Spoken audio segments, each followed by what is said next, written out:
Hey, hey, hey, hey. Hello. Hi, sis. How are you? How are you? I'm good. Listen, your intro is so fab. I've been here rocking it out. When I'm like, I like that intro. That intro is the bomb. I was here rocking it out, rocking it. I Yeah, never I like sang the like the intro one too. you were doing a Tina Turner. Yeah. That was good. So, Real Creative Studios. She did that intro for me. Uh that's my second intro she's done for me. Okay.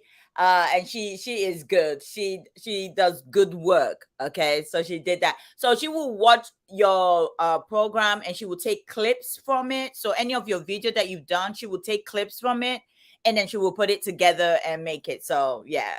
So That's a really good intro. Well done. Really good yeah, intro. so that was it was really good. So yeah, I always rock it. She used that for my first intro, and I was like, I want to do another one. So I said, use that same song for my next intro. So that's what she did. So yeah, it's pretty cool. Well, Anyway, I'm happy to be on your show. I'm glad you're here. I am happy to be on your show at long last. What do you mean, long glass? Well, every time you have your show, I'm just about to go into bed.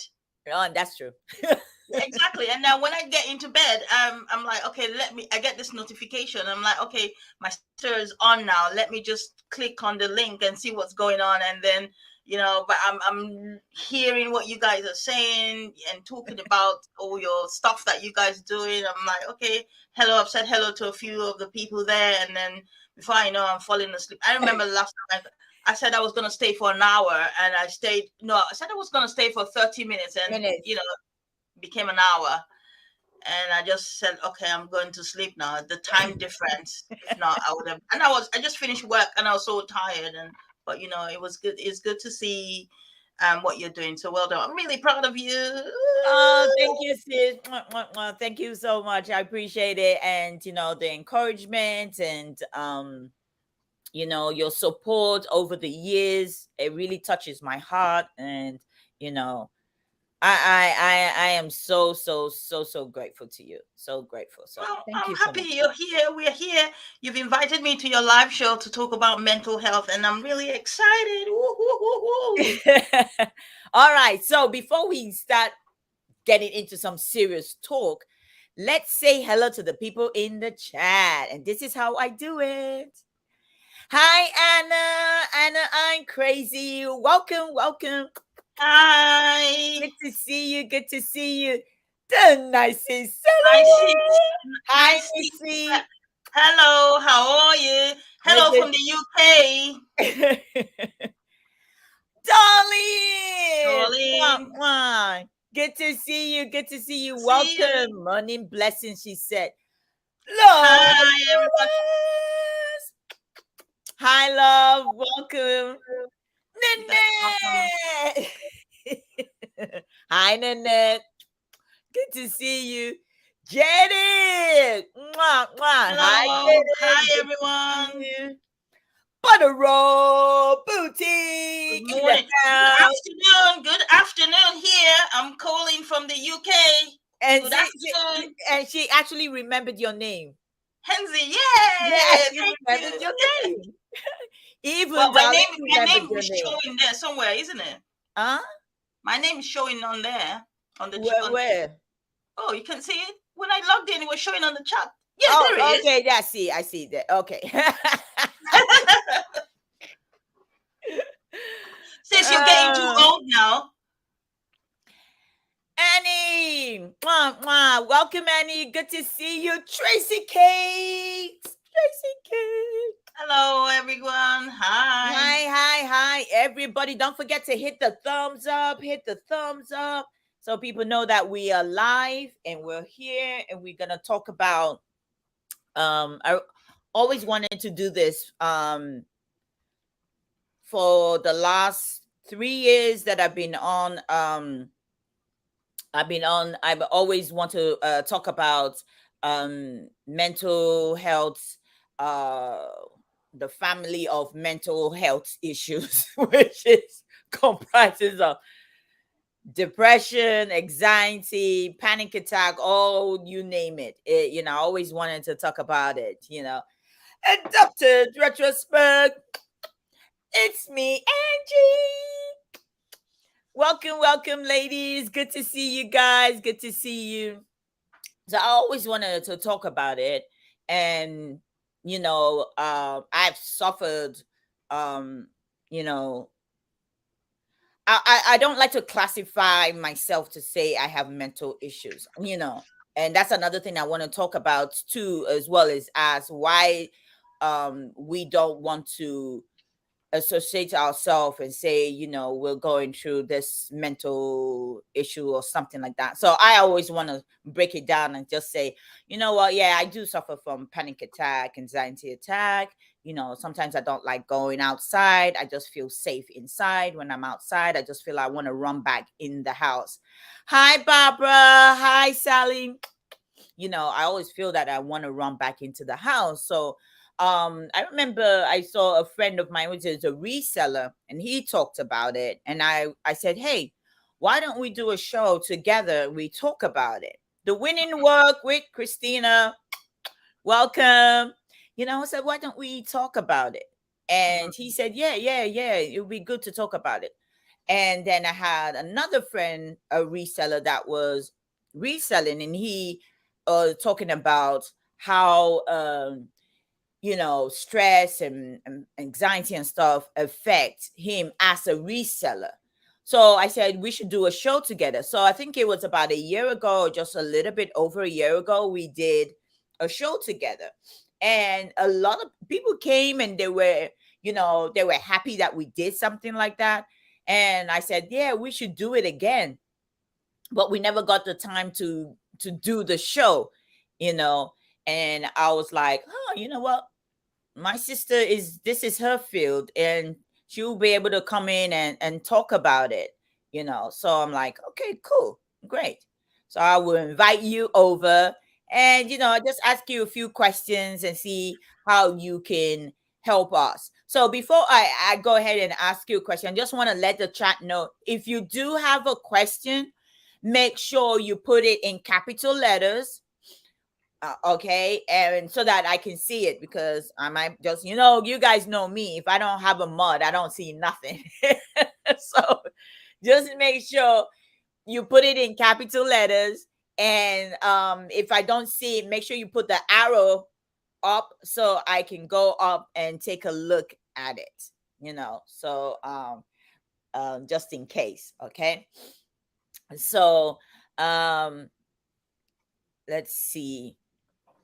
Before we come to Nanette's, she talked about, this is a hard subject for me. I have suffered with panic attack for years. I've had 3 years stretch, and that's so bad that it's hard to even talk about it. Yes, I know.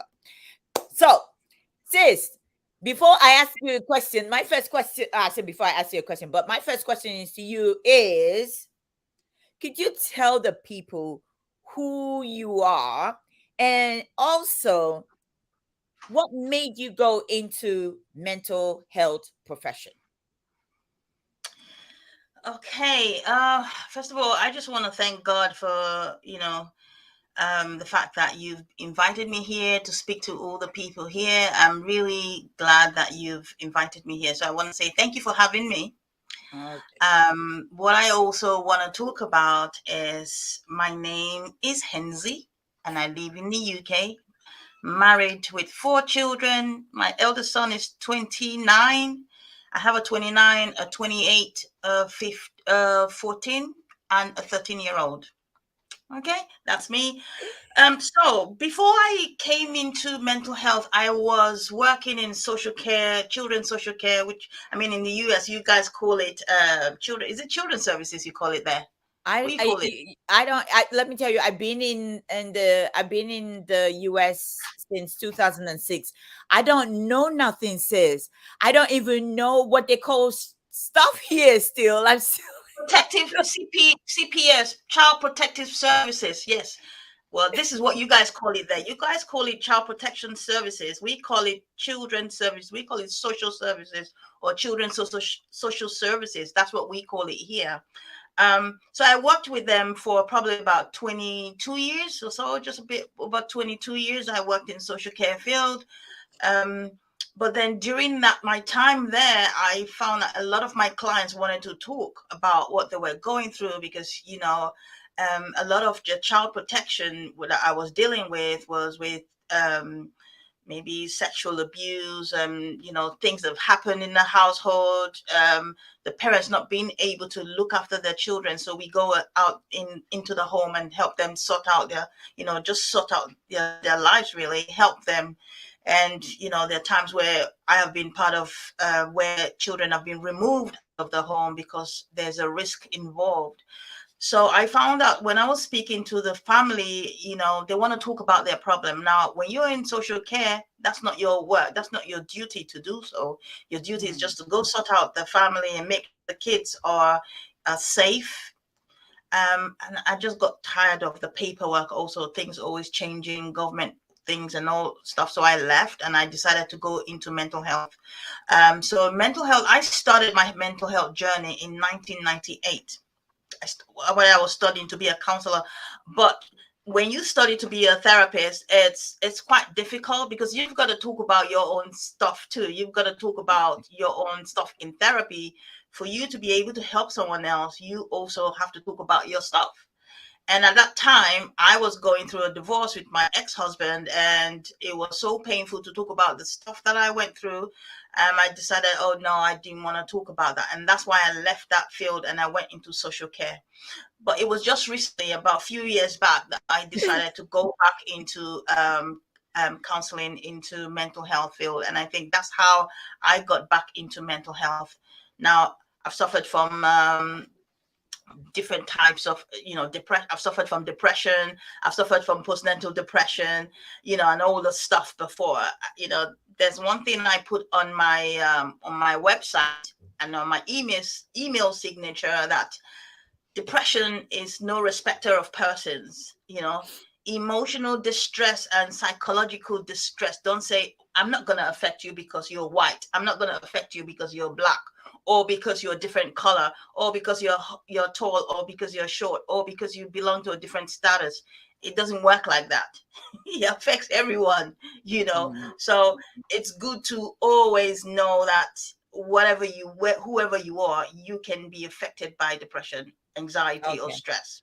Just to All know what that right. is. I'm glad that you talked about letting us know how you started that. But I want to go up and got a few more people came in. So I want to say hello. First of all, I want to say thank you, the Queen Bean, for becoming a member. Thank you. I appreciate it. All right. We have Sunny. Welcome, Sunny. Question: how much do you know how much I love Ella? Because it's a lot. All right. Okay, let's see who else came in. Paul Philip Flipper. He said, does Ella sis know that Ella... These people crack No, I me don't. up. he said, how dare you? I volunteer in medical health field, and everyone has experienced issue from time to time. Most are in denial. Oh, yeah, we're coming to that too. Cha Ev. You say you look like twins. Okay, let me tell you guys. I don't like to say this is my baby sister, this is my baby brother, because my sister, she's in her 50s. So my brother, and I'm the oldest of all of them. I'm oldest. So I don't like to say baby. I don't like to say that. No, I am 3 years older than my sister. I'm 3 years older than my sister. And she got a 29-year-old. And do you know how old that is? Do they know how old you are? Okay, let me give it away, because I'm very proud of my age. So I turned 53 this year. In May, I turned 53. So that will tell you how old Ella is. Everybody know how old I am. I always say how old I am. I'm going to be 56. So yes. she is my sister. I'm the oldest of all our siblings. So, yes. Okay. Now that you've answered the first question, I actually, before I answer another question, I saw something up here that I want to go through. And Nanette said, "This is a hard subject for me. I suffer with panic attacks for years. I had a 3 year stretch that's been so bad that it's hard to even talk about." Now, this also relates to why is it that when people actually suffer, you know, any of these issues, Mm-hmm. it's hard for them to talk about it. You know, what's your advice? If somebody comes to you and say, you know, I don't like talking about this issue. I just cover it up and just walk around as if I'm happy, which basically I know I'm not, and I'm suffering inside. What do you talk? What would you say to Nanette? Nanette, I do understand what you're going through in terms of, suffering from panic attack and being hard to talk about it.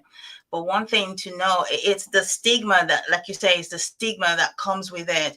And culturally, there are times where we live in a society that there's the mental health awareness is not really there. It's not really there. But I like to say that people don't like to talk about mental health issues because they associate it to those clinical mental health of schizophrenia and bipolar, or all those other types of mental health issues that you're facing. But it's always good to be able to acknowledge that this is what you are suffering. Yeah, I've written some few things down. I know I put it in my notes. Hold on, let me check my notes where I put it, because I remember it's something that you were asking me the other day, and I thought about, okay, let me write it down. Now I can't find my notes, but let me just tell you what I have, to say. There's also shame. When you're ashamed of what you are feeling, or what is it you have in terms of your mental health and how you'll be perceived by others, it's difficult for you to say that because of that stigma, how society may view you. Now, you might have issues in terms of mental health issues. It could be historical. It could be as a result of things that have happened in your own life experiences. It could be environmental. There's so many different reasons why we feel, any type of common mental health issues. But before you understand what the mental health issues is, you need to understand the different types of depression. Because people say, oh, I'm depressed, but there is a difference. There are some times where you experience the low moods. So just because you're experiencing low mood, or you're feeling sad, doesn't mean that you have depression. Do you understand what I mean, Yeah. sis? Do you understand Yeah. what I mean? So Yeah. you might have low mood, and your low mood, that's fine. It's a it's a sadness, but it's something that you might come out of because you might be reacting to something else that's happening in your life at that time, you know. But a clinical depression is a deep sadness that lasts more than 2 weeks. So if it's a repeated sadness, deep sadness, you can't get out of bed, you just don't feel, and probably self-harm, you don't feel like doing anything, you isolate under all those stuff. But people don't like talking about it, because when you hear about mental health issues, people think about, oh, you're crazy, you're crazy. So you're like, here we say in the UK, you're a nutter. I don't know how Yeah. you guys call it, or you're loopy, Yeah. you know. So when people hear that, that's the first thing. Oh, I don't want people to perceive me as that. And because of that, they don't want to talk about how they're feeling. But for me as a therapist, I like to encourage people to be able to acknowledge that this is how you're feeling, and not be ashamed to talk about it to trusted people. Don't go and tell people who you don't trust. You need to seek professional help, or a trusted friend that will understand what you're talking about, how you're feeling, and they can show you empathy. Okay.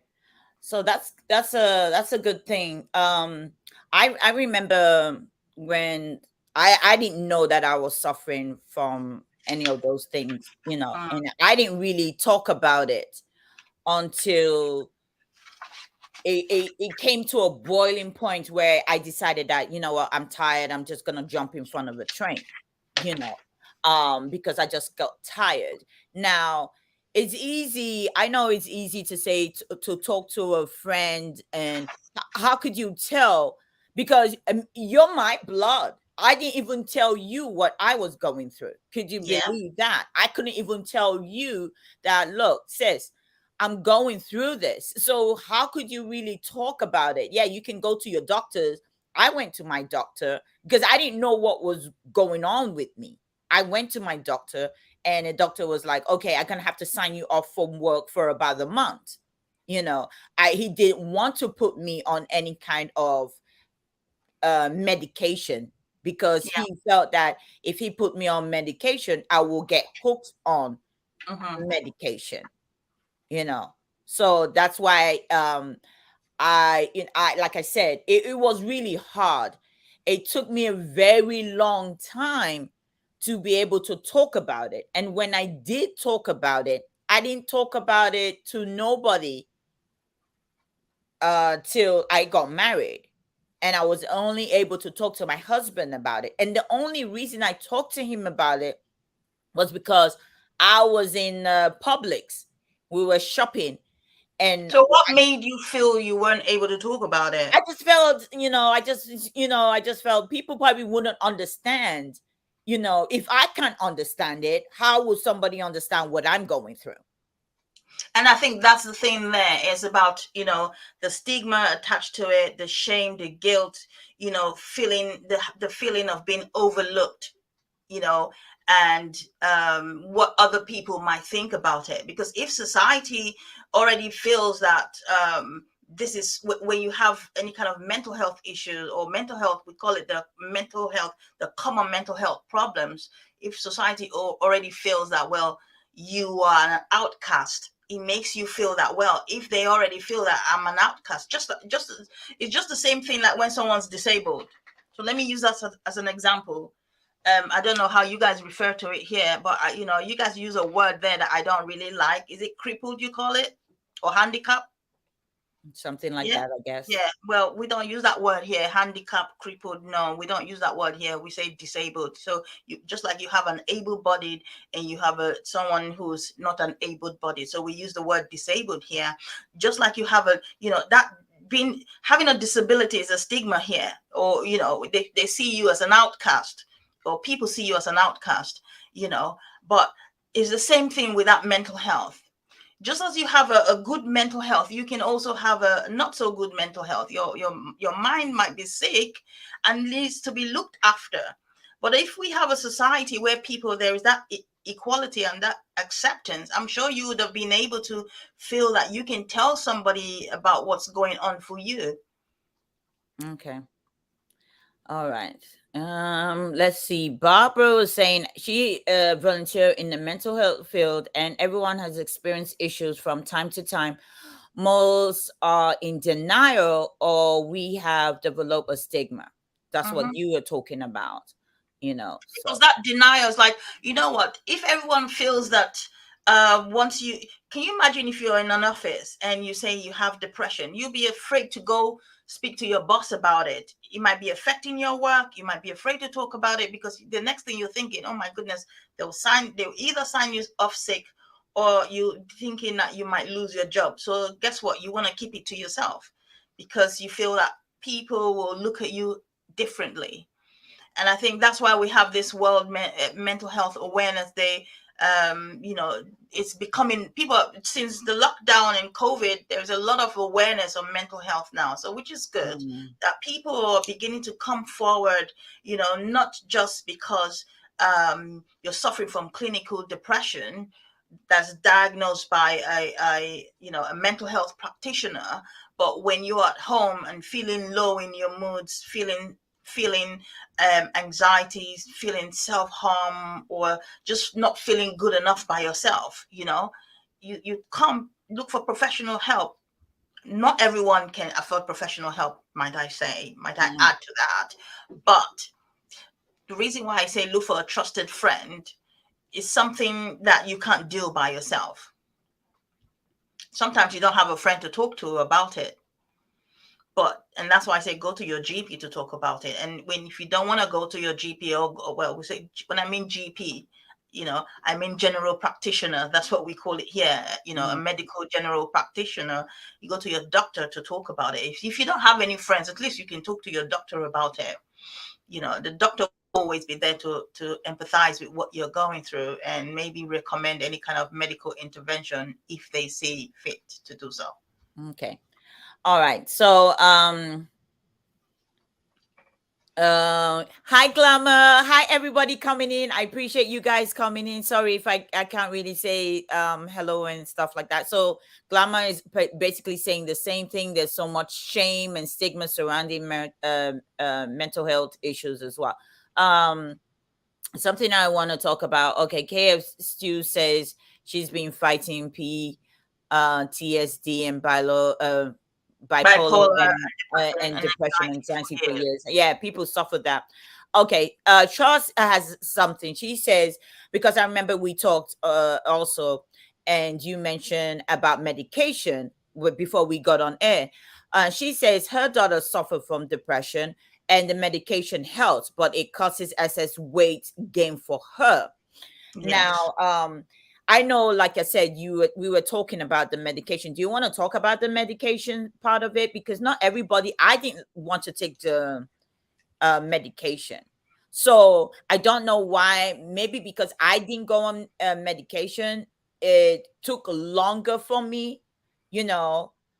So me not able to go on the medication, it took longer for me to heal, uh and I suffered more from it. Then okay, if I had gone on medication, what's the difference? And now we're hearing that even though if you go on the medication, there's a side effects to it. Of course, there is always side effects. I was on medication for 5 years. I mean, the most common medication that's been prescribed in the UK for when you have depression and just a beginner is called sertraline. That's what the doctors here will prescribe for you. They'll prescribe sertraline. And I really felt sertraline was good for me. I took it for 5 years, but I had to come off it, after 5 years because, like I said, there are different things that cause you to feel depressed. There's some medication that if you have health issues, there are some medications that the side effect will be depression.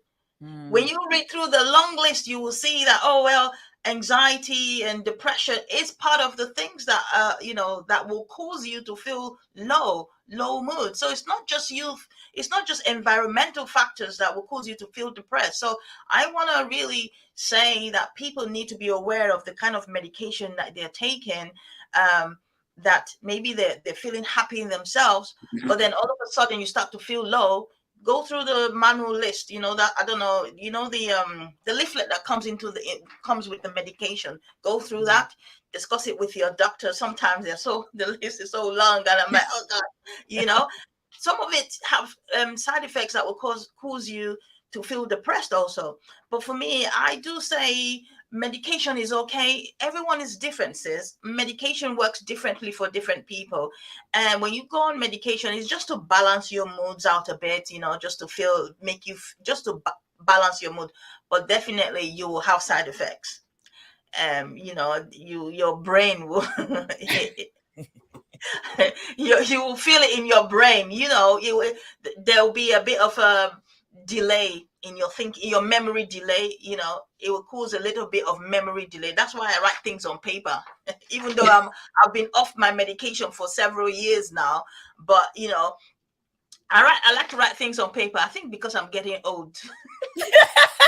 Because I'm getting old. I'm getting old, so I'm like, oh, let me write something down because I don't want to forget. I have so many people's history in my head because I'm a therapist. I have to remember this. So in terms of medication, yes, medication can help some people, but also people react differently, and you find that it might not help some other people. So just see how you feel. When a client comes to me and I've assessed them during my session and I feel that this person might be maybe suffering from depression, I would and I feel that they're quite low. I will say to them, you need to go to your GP, go to see your doctor, let the doctor make that decision whether you're on medication. And I've known people to say they don't want to go on medication, and that's what the therapy is for. So when you come into therapy, it will help. The therapy, when you talk about the stuff that's making you feel depressed, it has to start from somewhere. And therapy helps when it's not that, when it's not that deep, when it's a reactionary depression. But when it's like clinical depression, if somebody's suffering from paranoia and stuff like that, you not too often will you see therapy help. You have to also do therapy, but supplement with medication. Okay. Yes, medication does help you, but it also make you gain weight.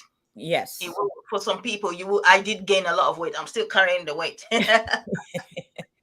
I was Yes. seeing Barbara was saying that medication makes you okay enough to buy you time. Let me see. To buy you time to work through issues. The professional guides you, but you have to do the mental work. Okay, which Yeah. is true. And the Okay. mental work is what you do in therapy. So having therapy and having medication works hand in hand, because the medication will just balance you out. But you see, some people don't like to take medication because how it makes you feel. It can make you feel so tired, even though it's helping you to balance the chemicals in your brain, but it can make you feel tired. It can also have other side effects. It can give you brain fog, it can make you feel dizzy. I mean, everyone is different in how they react towards those medications. So it's just knowing what works for you, actually. Okay. All right. So, and then Barbara said the stigma is caused by fear. Mm-hmm. I can and the fear, let me tell you, it is because sometimes what most of the time what brings my anxiety or my panic attack is fear of something. Like, even before I think whether it's going to be good or so, I just have this fear that comes on or over me that overwhelms me straight away.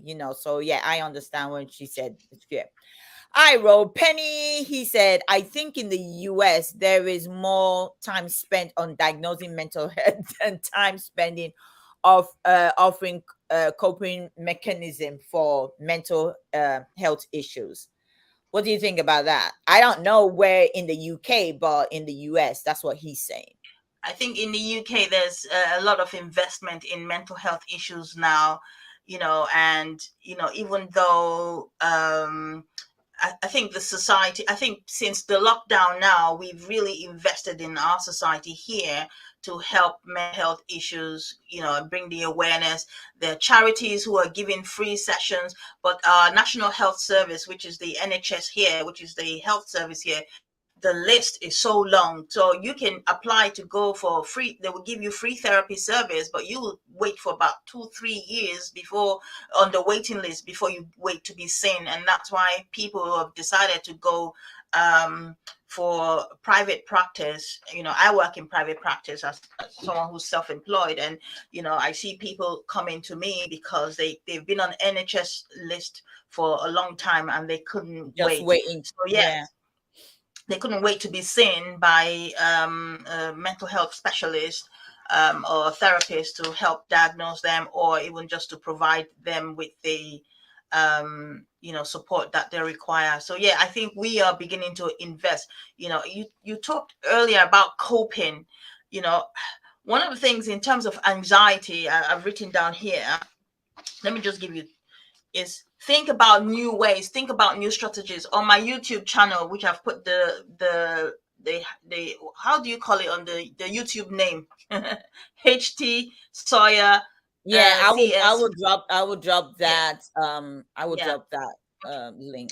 All right. So one of the things I started making, I started doing those YouTube videos about 2020, but then, I'm busy with work, so I can't put new videos every day. But I started I started giving people coping mechanisms, because I trained as integrative therapeutic counselor. And what that means is that I use different therapeutic and psychological psychotherapy skills and approach to work with my clients. So I started putting stuff on my video because I know that in the session, when I talk to people and I give them tools, they forget. They go out and life issues go in the way and they don't put those things to practice. But you see, now that I have those tools on my YouTube channel, they can watch it whenever they want and say, okay, yes, this is what Henzi said in the session, and they can relate. So one of the things we deal most of the time in terms of anxiety that you were saying is about challenging your negative thoughts. People talk to me about intrusive thoughts. So if you go to that, where the channel Ella just put on there, you can check out those videos and see what applies to you. And I'm continuing to upload new videos every day or every Okay. week. All Okay. right. I have Missy was saying, because we were talking about going to see your GP. She says, so the issue she has of going to see a GP is, they do empathize. However, they refer you to a therapist, and that therapist probably cannot relate to what you're Mm. going through. Instead, they give you apps to go check out stuff. So how do how do you deal with something like Well, this? I would say that I'm sorry to say, but that's a really bad therapist. Yeah, they Very just bad. it's that they're just pushing you Yeah, on. Yeah. that's a bad therapist. And I do know that, the workload and, and like I said, every professional is different. For me, I'm very passionate about the work that I do, and I will never be referring my clients. So you want to be able to sit with your client and know what that client is thinking, what's going on for them, where that depression is coming from, how long they've been able to have that depression.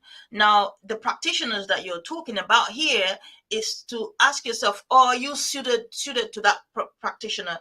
So your GP or your medical doctor might refer you to a particular place, but you in the first session during the assessment need to know whether you are suitable for them or whether they are suitable for you. And if they're not suitable for you, you need to end the session with them and look for someone that is suited for you, because everyone is trained differently. And Mm, because people are trained differently, they might not be suited to your needs. A lot of clients complain that, well, the therapist just sits down there, doesn't say anything. They're the ones that just offload, and the therapist says 2 words. I said, well, that's a person-centered therapy. It's not that what they're saying or how they're approaching it isn't good, but you have gone to a therapist who's trained in person-centered. That's just the approach. Now, mm, if you don't want a person-centered therapist, you want a therapist that will be corresponding with you, verbally giving you ideas, guiding you, then you need to go for an integrative therapist that's trained in all aspects. Like for me, I'm trained in different aspects. I do psychodynamics, which is looking at things from your childhood, how it relates from childhood to adult, how things that you're experiencing now might have stemmed from your childhood. So we make that link and we start to address it. mm. And then with CBT, which is cognitive behavioral therapy, we look at how your behaviors, we look at your behaviors, your thoughts, your feelings, and how give you the tools so that you can make the choice of change. So there's just a whole load of other stuff that is all on my website anyway. Okay. Thanks, sis. Okay, Missy is saying here again, it's hard to find people, friends or strangers that have not gone through what you have gone through. So all they do is empathize and some pity you. So how do you do that? Like I said, for me, I can understand what she meant by that, because it took me a while, for me to open up to you to say, hey, I went through certain things in my life, that led me to want to commit suicide. And you were shocked and you were like, sis, why didn't you talk to me about it? But how do you tell how you could trust somebody to talk about it? Because you know that certain things that's happened in my life where that at the age that they happened to me when I was in my 20s, if I've talked to somebody, even if I've talked to you back then, would you have believed that I went through certain things? How would you have dealt with it? I don't So know it how I would have dealt with it, because if you look at it, I too was going through my own stuff whilst you were going, and neither of us talked about stuff that we had gone through. You know, you know. I was going You through were my own. never a talking family. Yeah, you see, our family wasn't a family that we, showed emotion, and now yes. as a therapist, I began to understood. I have an understanding that maybe that's the way Dad was brought up, by his parents. Not being able to, he love you, but he can't express the emotion because that's where his parents were, brought him up.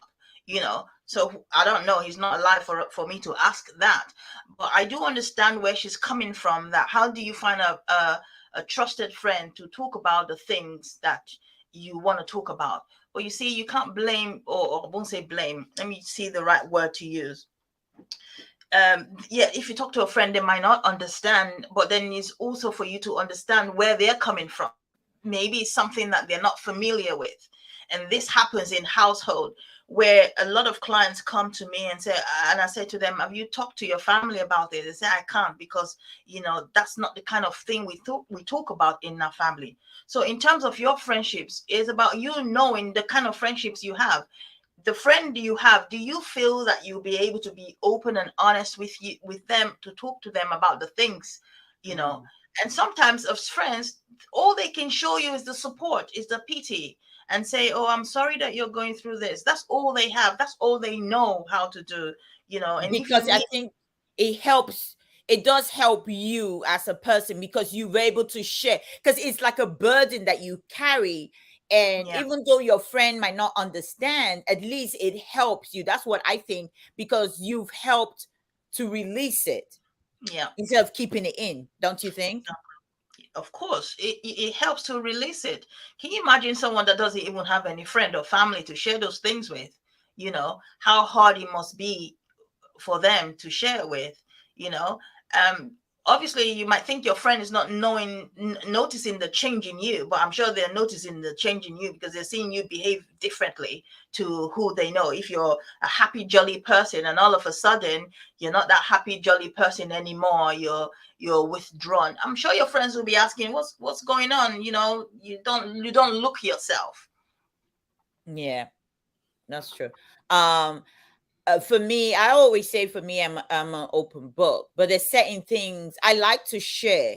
I like to share. I like to talk about my life because maybe because of my name, the name dad gave me, and maybe because of that's why I like to share. Because you remember daddy always used to say that when you talk about certain things, you know, it helps the other person learn what they're going through, Hmm. because it's like if that person doesn't talk about it, you probably wouldn't know about it. So you wouldn't even learn the lesson from that person. Like, oh, that person went through that. So, let me learn so I don't go through what they went through. Try to protect yourself, something, because dad you always used to say that. All right. So I'm going through the chat and I see where people talk about medication does help. Nanette says, I've never had any positive results, for antidepressants and so what is called, sorry, you know, drugs or whatever people are taking to help. I never did take it. So for me, I dealt with my own panic attack differently. So what would you say about people taking Xanax and all the other medication out there? Because Well, some said like it I does said help before. them. Yeah, well, we don't have all this medication here, Xanax and all the stuff that you guys have there. The medication that we have here has a different name. I've always said that medication is good for those who can tolerate it. It all depends if how you feel. It just helps balances you out. For me, I hate medication. I'm on different types of medication. I hate them because they always cause side effects. So you've got to know how your body is able to tolerate it. But there are some people that need that medication, that without the medication they can't operate their day-to-day life. But also, if it's something you just need, I'm not a medical practitioner, sis. Yeah. I don't have any kind of medical training, so I will not be able to say for certain this is what people who are on medication should do, because that's not my field. But what I can suggest is speak to your GP, speak to your doctor, speak to your medical practitioner, and let them give you the best advice with regards to medication. You know, sometimes some people feel that, well, they take the medication. I'll give you myself as an example. When I was suffering from I tell you, you know, menopause can cause you to menopause can cause you to feel low in yourself. And I've been in menopause since 2013. You know, Likewise. I've had menopause since 2013, and you know, you feel low in your moods and stuff like that. And it was the time I really felt low in myself. I was just crying every day, not knowing why I'm crying. And when I went on medication, it was affecting. The medication helped. I was happier. But then I saw the side effects of the medication that I couldn't deal with it because, you know, it was making me gain weight. The GP would say, "Oh, Henzi, you need to go to the gym." Yeah, I was going to the gym. I wasn't losing weight. It increased my appetites for sugar. You know, I started eating a lot of sweet stuff that I never used to like. And also, you know, I started forgetting stuff. And I thought, no, I want to come off it. So, you know, I've been off it for about 5 years now. And I just decided, you know what, I need to come off it and cope, you know, the best way I know how to. So for me, yes, it helped me when I was taking it, but you know, people wouldn't want to go on medication because they feel it's addictive, and I think that's the fear of it. They say, "Oh, I don't want to take it because I'll."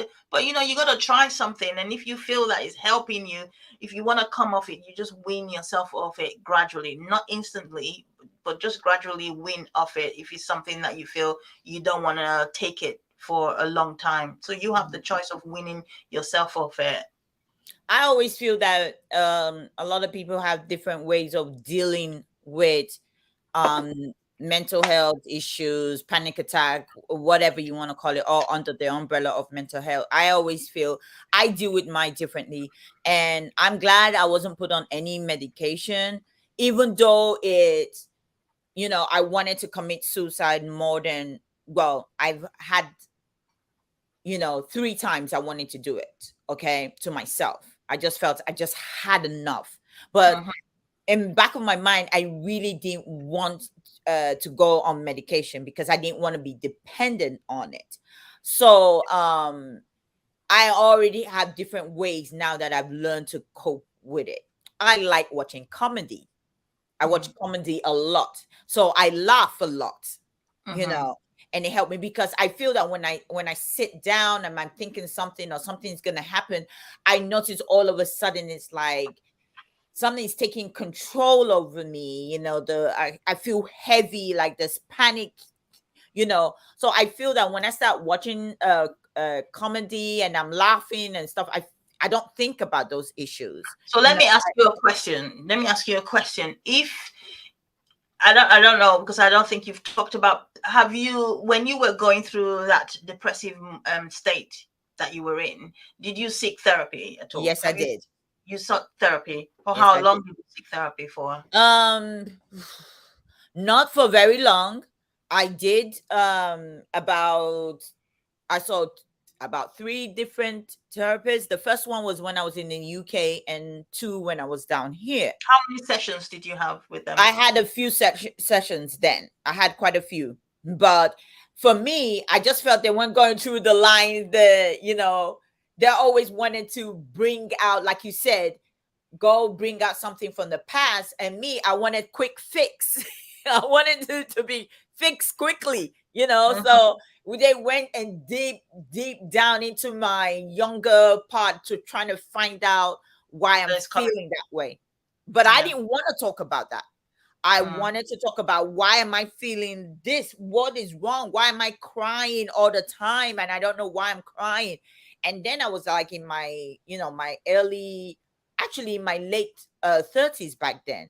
So I wanted to know, why was I feeling this way? I didn't want them to go back to when I was 3 years old and 5 years old or 15 or 20 years. I wanted to deal with the now. So when she kept every time I kept going, because I had to, because of work. My job said, you gotta go because They knew what I was going through. I was coming into work. It wasn't affecting my job, but I was always sad. I was always sad, like I didn't want to be there. So they recommended that I go and talk to somebody. So that's But how I. sometimes, remember when I came to Florida to visit you, you gave me this. Can Oh you take my this God. banner of the? Can you take that banner off the? Yes. Okay, good. Can you see this? You remember you gave me this when I came to visit you some years ago? Yeah. Mexico was about 3 years old when we came to visit you. That was about 10 years ago. So I normally, let me put this behind so can you still see it? You can I see it? see it. I see it. Yeah. Okay, good. Okay, good. So sometimes before you before your therapist, whoever you're seeing, depends on what they're trained in. Sometimes when we come to therapy, or when a client comes, they want to just talk about this is what I'm feeling, this is what I'm feeling, this is what I'm feeling. But sometimes it helps to go to the root cause, for you to be able to sort out what's going on, all the effects of what you're feeling now.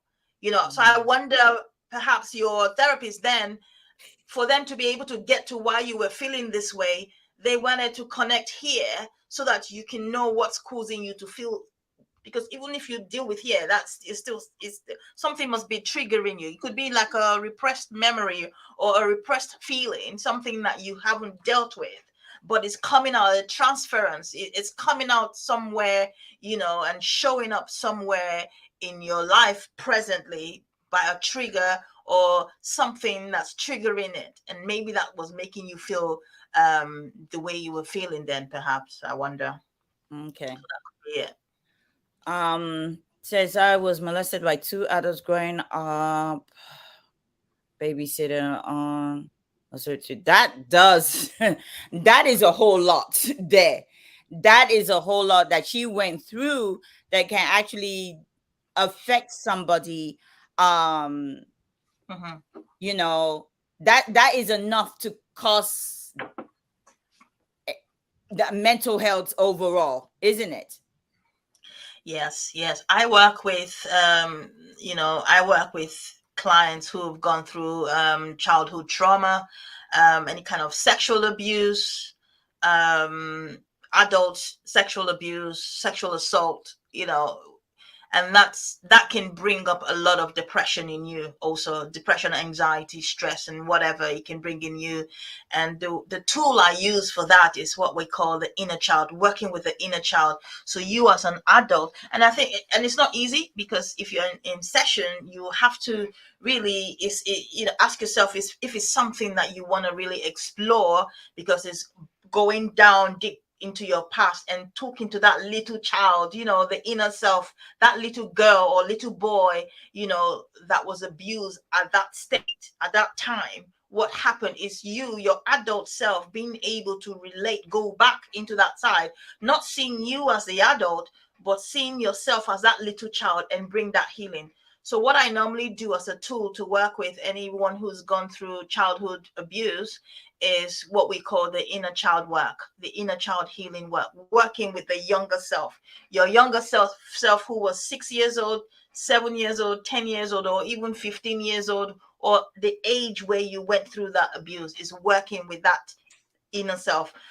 What I also do is ensure that you as an adult, you're strengthened enough, you have the you have the courage enough, being strengthened enough, the self-esteem in yourself, to be able to go back into your childhood and see that younger self, that younger version of yourself, and say to her, you know what, it is okay. And I also use a grounding technique to say, you know what, they can't harm me now. They can't harm me now. It is okay. And it's you as an adult comforting your younger self and making her feel safe. Okay. Yeah. Yeah. Okay. So you All got the right. I want to mental say health and suicidal hotline. That's good. yes.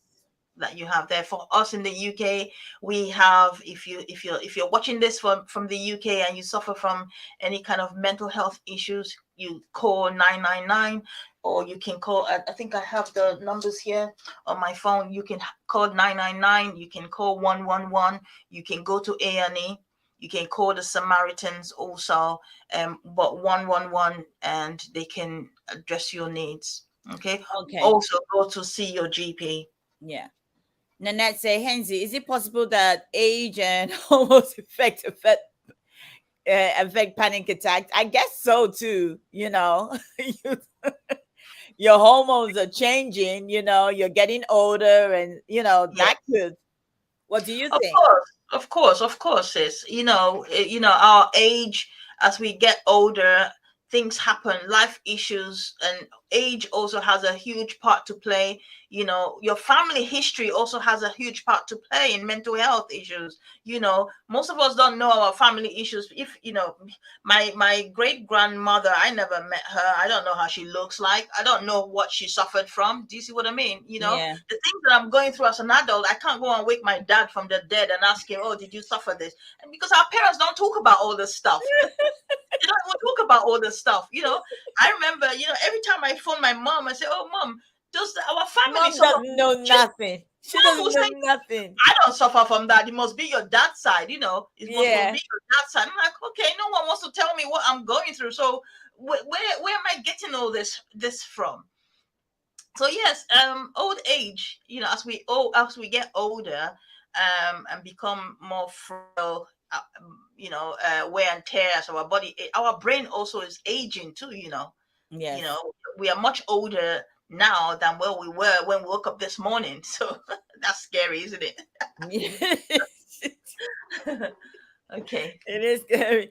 Life with Therapy is good. You just have to have the right therapist. Yes. And when Polly said that, hi Polly, Nanette came back and said in the US therapy isn't cheap. It is not cheap at all. It's I mean, not cheap. everywhere. It's everywhere. Therapy is not cheap in the US, but it's not cheap also here. But people still try and afford it now. But it's not cheap anyway. It's hard. Oh my Uh, gosh. Butter Roll Boutique. I was in therapy for 10 years. That's how long I've been diagnosed and on medication. I lost career, marriage, savings, and of course, you can lose a lot of things as a result of suffering from any kind of mental health issues. And as we were saying before, the stigma that goes with it. If you are working and people don't understand, you need to if you're working and you have a boss that understands what you're going through and can be supportive. Nowadays, the good thing, I don't know whether they have that in the US, but in the UK, what we have is employment support system, where your the company has contracted with an insurance company to access mental health support for their staff. So any staff who's suffering from any kind of mental health discomfort can go to their boss and say, I need some kind of therapy, and they can apply through work. Like now, I work with a huge insurance company in the UK that gets their contracts from various companies, and they refer their clients to me. So that's what we call the employment assistance support system, and that's one way of getting into therapy through your work. And you don't have to pay for it because the insurance pays for it. So that's a good way. Yeah. I will Penny kind of like that message he put in the chat. What do you think? I understand that you are important, and that no matter what you have been through, you have survived to be inspiration for others that aren't as strong. And that's true. I'm sitting here today and in this profession that I'm in because of my own experiences. When I got divorced 23 years ago, it was difficult. I went through depression several times, when my marriage broke down. So, that I was raising two kids, and the husband wasn't there. It was hard. It was tough. I was going through my own stuff, No, and raising two boys. It wasn't yeah, easy. yeah, but you see, me being a single parent then, and then how many years later, around 12 years after that, I got remarried, and But being that single parent then and having gone through that divorce at that time was devastating for me. I went into a deep depression. I remember how I used to sit in the kitchen, turn the light off, put the music on blast, and just cry all day, you know. And that I was speaking to my son recently, and he said, "Oh yeah, mom, I remember the time. I didn't know that was." I said, "Yeah, that's what I was going through." So yes, I do understand. But guess what? I Years later, I decided for myself, because I didn't have any help. I decided to help myself and help others. So what I did, I started a charity organization for single parent families, and I Oh, I think remember that. it lasted from 2001 to 2026. It was because of the recession. 2026 or 2016? 2006. No, hold on. What did I say? No, hold on. 2000. It lasted from 2001 to 2006. Go like, oh, it's 2026. I'm like, sis, don't No, push no, us into no, the future. no. Let me just correct the date. So 2000, I did the charity organization for 2001, from 2001 to 2006. So it lasted for about 6 years, where I was supported by the government to run that charity to support single parent families, because I was able to get myself out of that state that I was in, to be able to say, okay, this is what I went through. So with my own experience, I was able to help people. And that's the same thing I'm doing today now, working in the mental health field, with my experience over the last 20 something years, and being able to say, okay, you know what, there are a lot of people who have gone through what I've gone through. And even if I've not gone through them, I'm there to be able to guide them and direct them, and listen to them, in a safe. One of the things in terms of therapy, you have to ensure that you feel safe to be able to share. When you come into your therapy room and see you speaking to your therapist, you know that your therapist have to make you feel safe, that you can share whatever you're going through, and it has to be confidential, also So is that relating non-judgmental. to what Sandy's saying here? Because she's saying here, what do you do when you have a person you have a person that can't express their feelings to a stranger, such as a counselor? What do you? All right, so that's understandable, Sandy, because at the very first time you don't know the stranger, you don't know the counsel, that you don't know them, you're strangers, and it's the therapist's job to build that therapeutic relationship.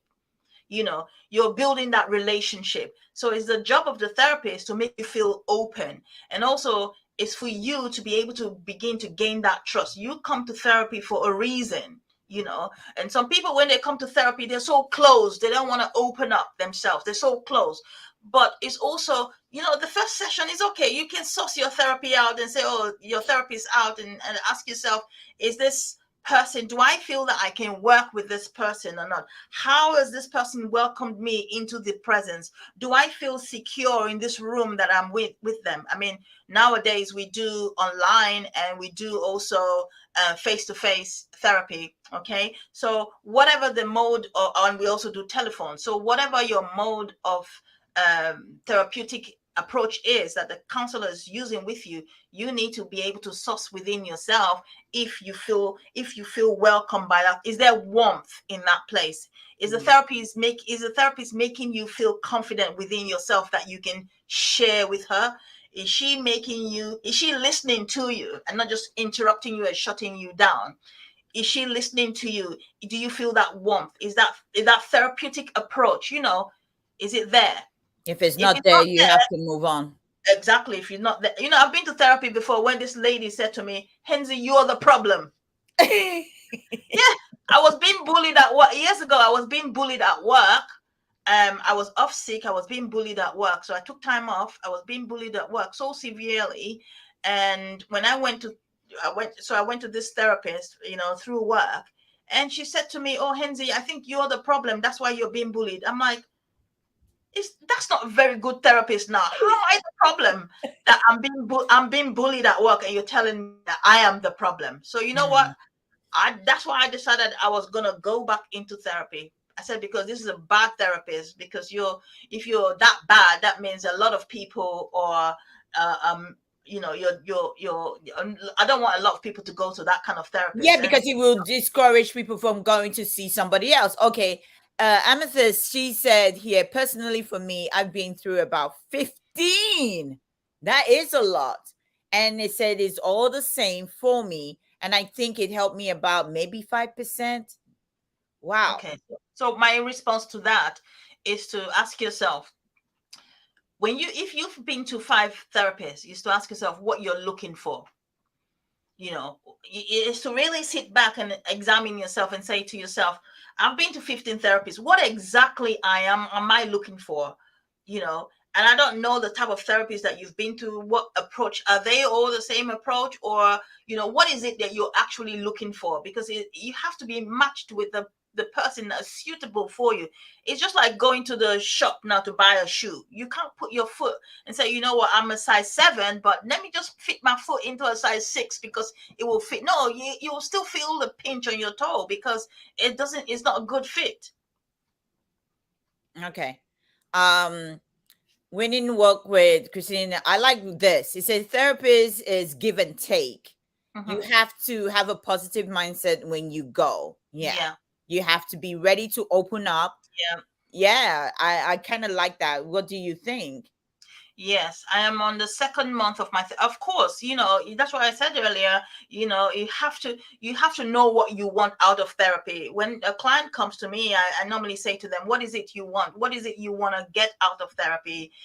So the therapist can't force you to say anything. You go to the therapist for a reason. And if you really want to sort out your issues with the therapist, then you have to be open, use our first few sessions to see. And don't forget, I don't know if you're paying for it, but if you're paying for it, you need to get your money's worth. Yes, if you're paying for it. If you're paying for it, you need to get your money's worth. So if you're paying for therapy, you need to get your money's worth. So it's about you being open and honest. You gotta give the therapist something to work with. But if you go with a closed mind, then it will be really difficult for that relationship, because when you go with a closed mind, the therapist sees that tension there already, that there is a wall. And sometimes not every therapist has the patience to pull that wall down. But I do encourage therapists to really, take that time to say, okay, build that relationship. Because, if you're coming from a place where you've been hurt several times, you need to trust people, isn't it? You need to be able to trust your therapist. So it's for the therapist to do that work, but you also need to do that work. Okay, Iroll Penny says most times the issue is we give our power to other therapists, ministers, employers. You need to set boundaries and let people know that you will and will not tolerate you're in charge. Okay, cool. You set your own boundaries, but in that therapeutic relationship, it's both of you doing the work together. So it's not just you setting your boundaries, because the therapist is not your enemy, remember. They're there to support you and there to help you.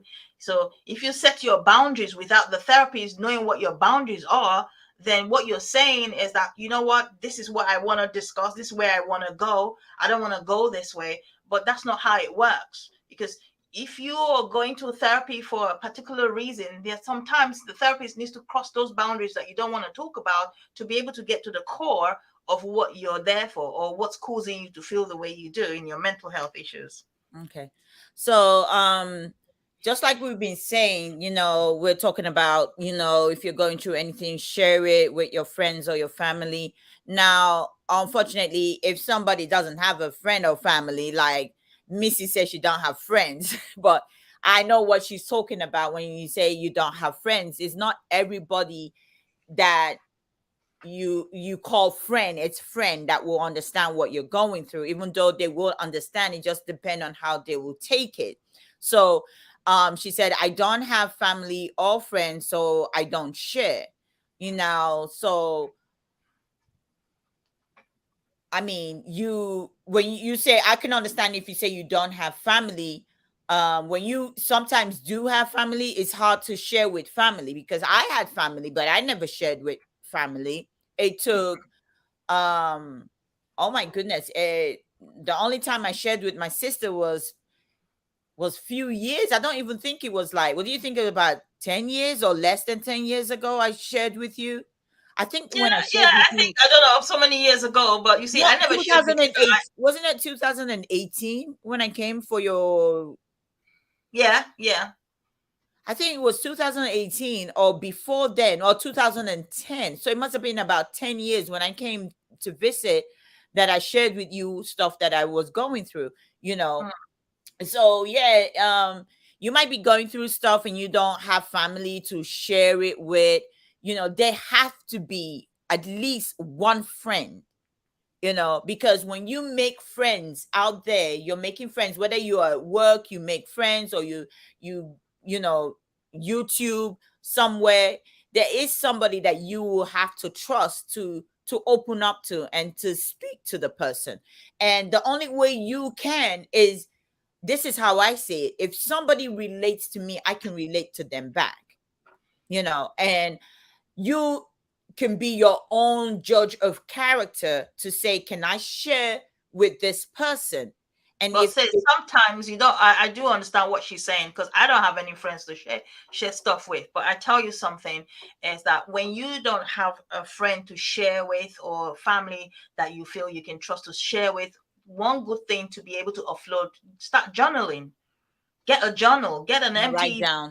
yeah, get start journaling, get buy a notebook, or you can type it, just pour out your feelings because it's about offloading. So if you know you don't have a trusted family or trusted friend that you want to share with or you feel will understand you, what you can do is start journaling. Just start writing your feelings, because what you're doing, you're pouring out whatever is in your heart in there.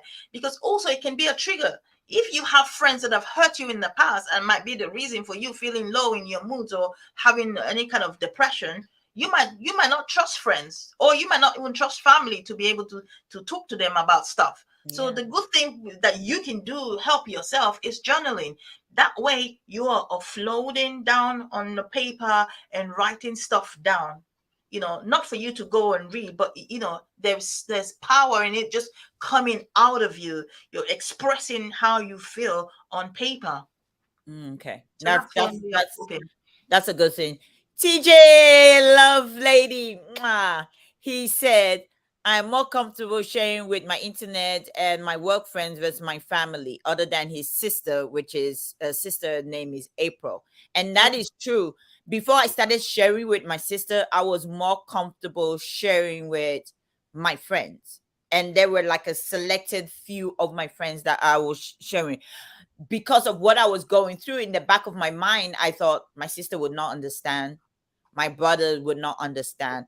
So, and it did hurt me because I didn't really share a lot. And the little that I shared, I remember the reception I got from my younger brothers, you know, and it made me just go back into my shell. I didn't want to share, I didn't want to share anymore, you Mm. know.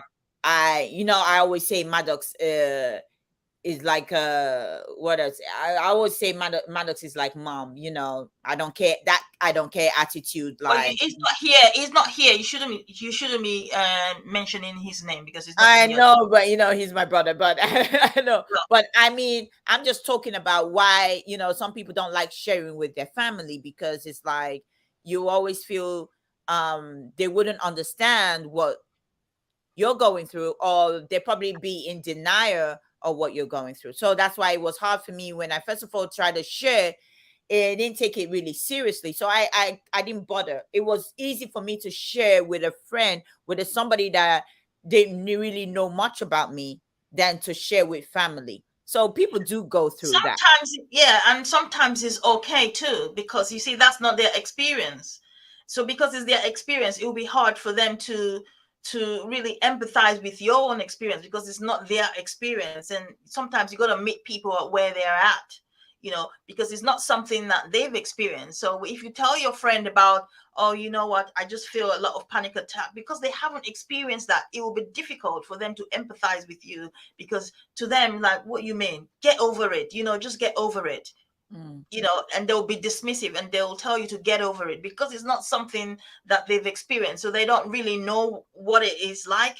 But I tell you, if it's something that you've gone through and something that you've experienced, there is every possibility that you'll be able to empathize more with someone else who's also going through it.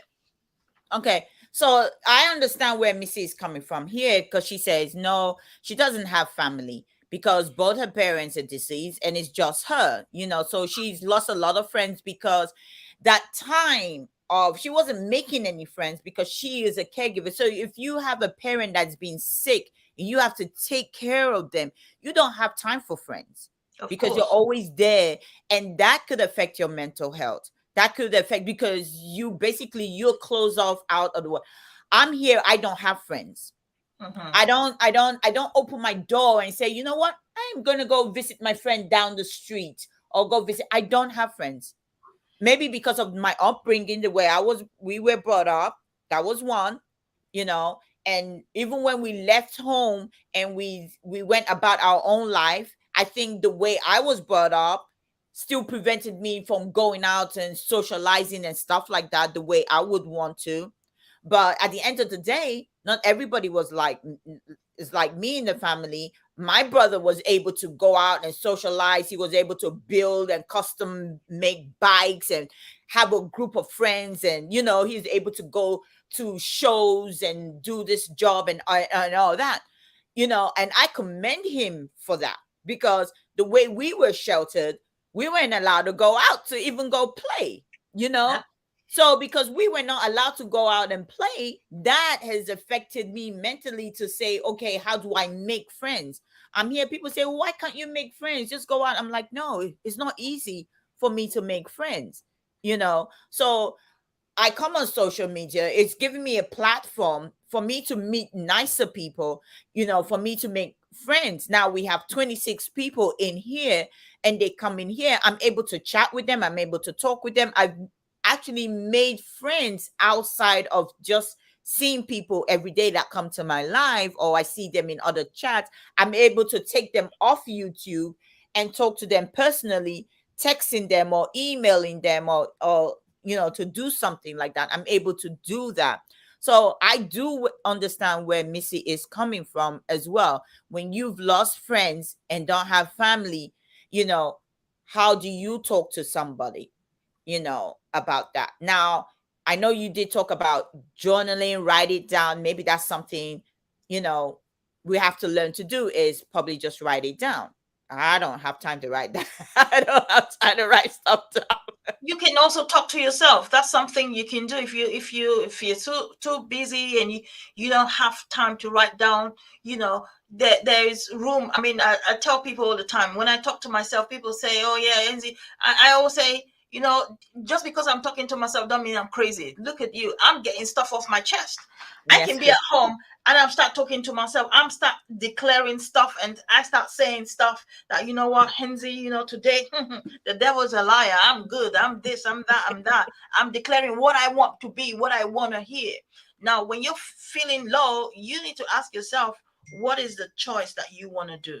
You think about news, identify the source of your depression.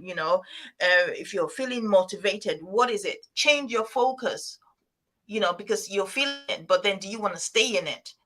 And Mm, sometimes we don't have that motivation to move ourselves to do what we want to do. But then it's also to ask yourself, what do you want to do? Okay, you know that you're feeling low in your moods, or you're suffering from depression and anxiety, but what next? What is it you want to do about it? Do you like to stay in that feeling, or you want to do something about it? mm, Because you might not have friends, you might not have family that you want to talk about, but you come up with new ways for you to come out of it, for you to find, okay, I don't have friends. What new ways? Like, everyone's different. So what new ways can you think, if is this something you want to share? Is this something that you're feeling that you want to talk to someone about? Now, if you want to talk to somebody about it, that means you've got to look for somebody. If you don't have anybody to talk to about it, then you go to therapy, book a therapy session, even if it's just one session, and use that session to offload.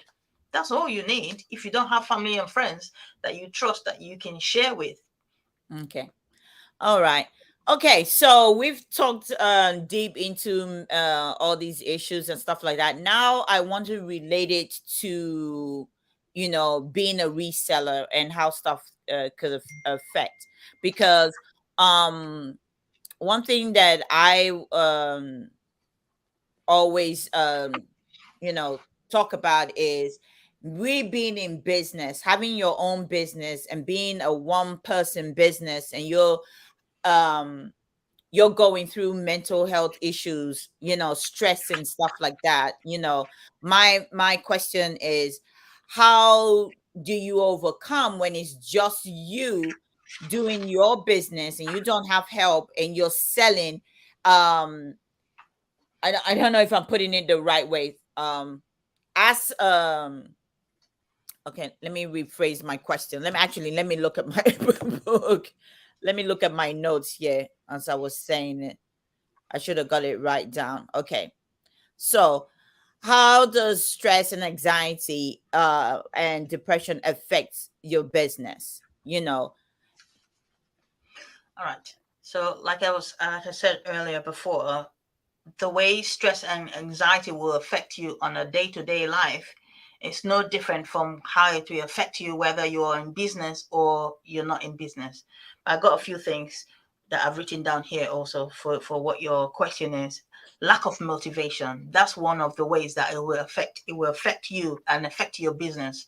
If you're not making sales, there will be lack of motivation, poor performance and focus. If you're not making sales, or if you're suffering from depression, your depression can affect your business because of you having that. The effects of your depression can affect how you relate in terms of your work, how you view your work. It will take your focus away, because if you're feeling low, you want depends on your, I don't know how you do your selling or stuff. If you have a shop you go to, or if you're selling online, there might be times you don't want to come online. There might be times you don't want to do all this auction that you do. There might be times you just want to be in bed and just watch TV all day, and the low moods that another thing, that difficulty sleeping. And that's how depression can also affect you. If you're with what you're doing, you might have difficulty sleeping. Now, if you had difficulty sleeping throughout the night, during the day you want to catch up with your sleep, or sometimes you might not want to catch up with your sleeps, because sometimes when you're feeling depressed, your sleep pattern changes. So that's the way it can affect you. And if that affects you, how would you be able to come to work to be effective? You will not be able to be effective. Another thing is isolation. You start to withdraw. So maybe you're the kind of person who comes online and you have all this online family, and before you know, people are not seeing you. You've not logged in. They've not seen you post anything for weeks and for months. And then before you know it, your business is going down because of how the depressive state that you're in. There is no guaranteed income anymore, because you're feeling depressed. You're not motivated to go and buy products or items that you want to sell, and before you know it, the income, it reduces your income. Negative thinking begins to set in, low self-esteem. So those are the ways that anxiety, depression, or any kind of mental health issues can really affect you. When you are when you are in business, also the same way will affect someone else who's not in business. It's the same thing. Okay. Yeah, does that help? Yeah, that helps. So I don't know if anybody have any other questions. If you have questions, put it in the chat and we'll let Henzi answer your questions for you. So I'll just add, the way to really address some of these issues is relaxation. you know Relaxation can help when you're feeling stress, when you're feeling anxiety. Ask yourself, you need to identify, first of all, what's causing you to be stressed, what's causing you to feel anxious. Relaxation is very important. It is also important that you track your moods, your mood swings. If you're happy today and yesterday you weren't happy, what caused you to feel unhappy yesterday? Think about those things. Track your moods. You can track it. You can do a daily track of your mood, or a weekly track of your moods. That will help you be really able to ask yourself how these moods are in terms of how you're feeling. Okay. Also identify any negative thinking that you might be any kind of intrusive thoughts that you might be experiencing. It's also good to identify, reframe your thinking. Okay, that will help. change behavior, choice to change behavior, because therapy is about change. It's about change. If you're feeling any kind of mental health, it's the very first step is to, it's not for you to make big steps, but make little steps, little steps. Those little steps are very important. So if yesterday you couldn't take a shower, but today you were able to say, today I'm going to set a goal, I'm going to be able to get out of my bed today and take a shower. That's a little step that you've made. Okay. Okay. All right. You got any more advice for us? What do let me see my notes, what I put here.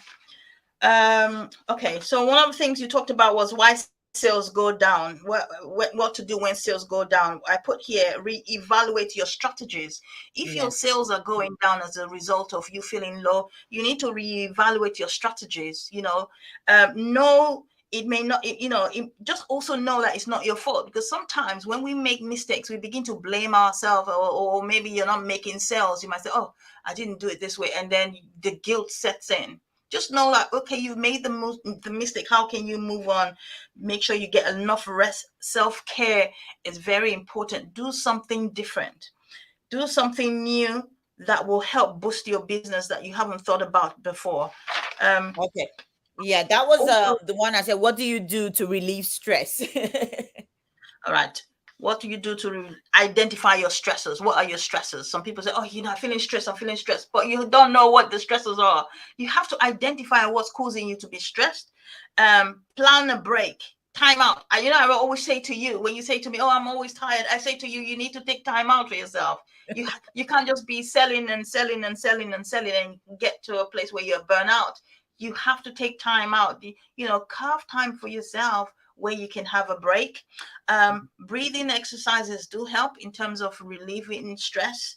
Plan something that's relaxing. Go on a spa, watch TV, a night out with friends. Just do something that's different. If you don't sell, some people will say, well, you know what, I have to sell because if I don't sell, I won't make money. But guess what? You have to be alive to sell too. Yes. you have to be alive to sell, because if something happens to you, you'll not be able to make that sell. So that sale. So it's important that you put yourself first. The products are there, but you have to put yourself first. So thinking about breathing, taking deep breaths, identifying, okay, these are these are the things in my life. And different things can cool you. Oh yeah, take a hot bath. I like that. Take a hot bath, eat a good meal, exercise, do some exercise if you can. That will help you.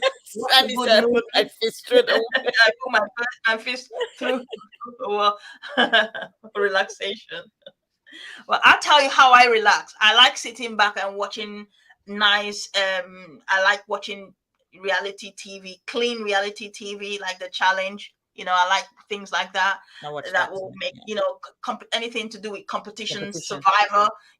I like watching things like that. They make me feel relaxed. It makes me get my focus off myself, off, working so hard. So look for things, and everyone is different again. So look for things that you feel, what works for you. I will say, look for things that will work for you. I put my fist through many walls. Sandy, I don't think that will work. I don't think that works. The sound machines Those sound. relaxing, very relaxing. I like watching comedy. Yeah, that's what I do. I like to watch a lot of comedy as well. When I'm working, if I'm gonna be feeling stressed, I like to put on a comedy show that will make me laugh and move around and I'm laughing, so that kind of really helps me too. So anyway, guys. So I just want you to post my website. Okay, if you want to know how I work, now I don't work with clients in the US because of the law. I work with clients, all over the world, but I don't work with clients from the US because of the law here. Because I follow the English. I think you guys, your laws are so strict. So I think we in the UK find it difficult to work with clients from the US. But my website is www.htscs.com. Yeah. So Yes. yeah, my YouTube. Thank you for putting the YouTube videos there. My website is also on my YouTube channel anyway. That will Yeah. just give you an inkling of how I work. This is your website. Let me just post it. And this is your website. Yes. So that's the website. Thank you very much. Yeah, And laugh is the best machine. Yeah. Medicine, sorry. Laughter is the yes, best medicine. lifestyle rewind, some good music. Yes, good music. Music is very important too. That can help you relax. I think it's a good form of relaxation, where you can just think about, there's a one day I just finished, I think it was 2 weeks ago, posted a video on my YouTube channel. I just finished working with a client, and I started to feel the weight of this client's issues on me, because it's not easy being a therapist. Everyone's telling you about sad stories about their issues, and I could just feel that weight coming up on me. And I sat down here, I'm like, you know what? I'm going to think about what will make me happy. And I did that little short recording to think about 5 things that make you happy. It's very important because we always think about the negative things in our lives. This has gone wrong, this has gone wrong, this has gone wrong. And we never take time to think about the things that have gone right in our lives. So my challenge to you today is to think about the things that are also going right, even though you have things that have been negative and things that are going wrong in your life. What about the things that are also positive? We want to balance it out a bit. And even though there are more negatives than there are positives, but start building new positives for yourself. Start building new positives. Think about 5 things that make you happy. And I'm beginning to think about those things, and my list is beginning to get to 5 now, because I was thinking the other day, I sat down and I thought, I was looking on my phone and I saw the old photos of my kids, and I'm like, oh my goodness, look how they were when they were younger. And that made me smile. So that made me happy. Dancing makes me happy also. So I started to dance a few days ago, and that made me happy. So I'm looking for 3 more things that I can add to. Well, I'm a Christian, so praising God and worshiping God does make me happy a lot. So so I have 3 things on my list. I just need 2 more things to make it 5 things that make me happy, and those are the things that I can revisit every time I feel low or feel sad within myself. All right. I want to say thank you, sis. It was a pleasure having you here. I wish I could Thank get you. you to stay longer, but I know it's busy and it's late where you are. So we're just starting our afternoon. You're way into your evening already. So I know you got to go make dinner and stuff like that. It was such a pleasure. It was Five a things that make me happy. Penny, penny, penny. pennies, pennies, pennies. Yeah. Okay. Cool. That makes you happy. Well, that's one thing. Yeah. Try and be positive. Yes. So I just want to say thank you, sis, for coming in here. I want to say thank you, each and everyone, for coming in. I hope you're able to take something from this. We might not be able to answer all your questions, but maybe sometimes we might do it differently next time. Have a couple of people come on the panel to ask questions, and we might do it sometimes in the near future. Sometimes when you're doing shows like this, I'm not an expert, and I always like to relate to what I'm going through, Yeah. And the main reason I brought my sister on is also to say, hey, I am going through this. I am suffering this as well, and having time to talk to me also, and talk to anybody that could relate to my issues. So it's not just your issue, it's also my issue. And I am going through this, and that is why I brought her to come and talk about it, because I'm saying, if I'm going through this, somebody else out there is going through it as well. And she can help me, and she can help you as well. So thank you guys for the love. Thank you so much for your comments. I appreciate you guys. Have a great weekend. And like I say, peace. Thank you. Thank you. Thank you. Thank you. Bye, guys. Bye.